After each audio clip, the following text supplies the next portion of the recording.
Hakim Konstitusi Saldi Isra menyoroti besaran kompensasi bagi penumpang yang mengalami keterlambatan penerbangan.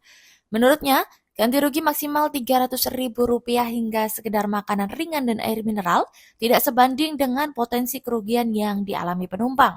Saldi bahkan menilai skema tersebut tidak masuk akal jika kompensasi yang diberikan hanya berupa uang Rp300.000 atau sekotak makanan ringan. Kalau dibaca norma yang dimohonkan pengujian, itu kan ada peran yang harusnya dilakukan oleh pemerintah untuk melindungi konsumen. Kami mohon pemerintah menjelaskan kira-kira apa yang dilakukan oleh pemerintah untuk menyesuaikan antara ganti kerugian dengan potensi kerugian, dengan kerugian atau potensi kerugian yang dialami oleh konsumen.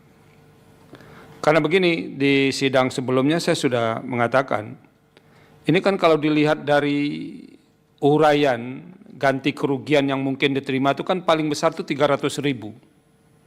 Kalau sudah sekian jam terjadi keterlambatan.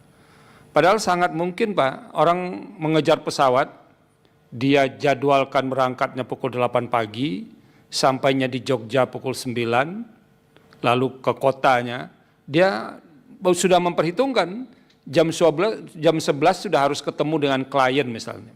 Atau sudah harus jadi pembicara dalam sebuah seminar.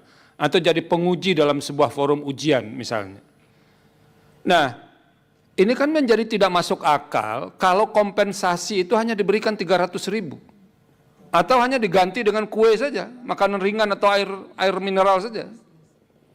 Nah, tolong pemerintah kalau bisa tambahkan alasan, penjelasan kepada mahkamah, kira-kira dalam menentukan kompensasi yang diterima oleh konsumen, seberapa pemerintah melibatkan lembaga-lembaga perlindungan konsumen, satu, atau asosiasi konsumen penerbangan. Karena ini tidak masuk akal loh, karena potensi kerugian dan potensi kerugian itu jauh lebih besar dibanding ini. Nah itu yang perlu dijelaskan oleh pemerintah.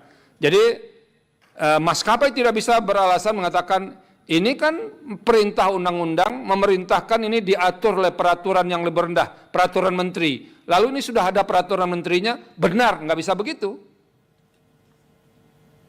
Seperti yang dijelaskan oleh kuasa hukum terakhir. Jadi ya sudah, perintahnya sudah benar nih, delegasinya. Tapi orang rugi tidak pernah diperhitungkan. Itu satu yang perlu pemerintah menjelaskannya. Karena sangat mungkin nanti seperti apa yang kami lakukan untuk pulsa yang tidak terpakai itu, kami akan perintahkan setiap ada penyesuaian dalam penghitungan kerugian yang dialami oleh konsumen harus melibatkan perwakilan konsumen dan lembaga-lembaga perlindungan konsumen. Jadi pemerintah jangan hanya pro kepada perusahaan penerbangan saja. Konsumen yang juga harus dilindungi.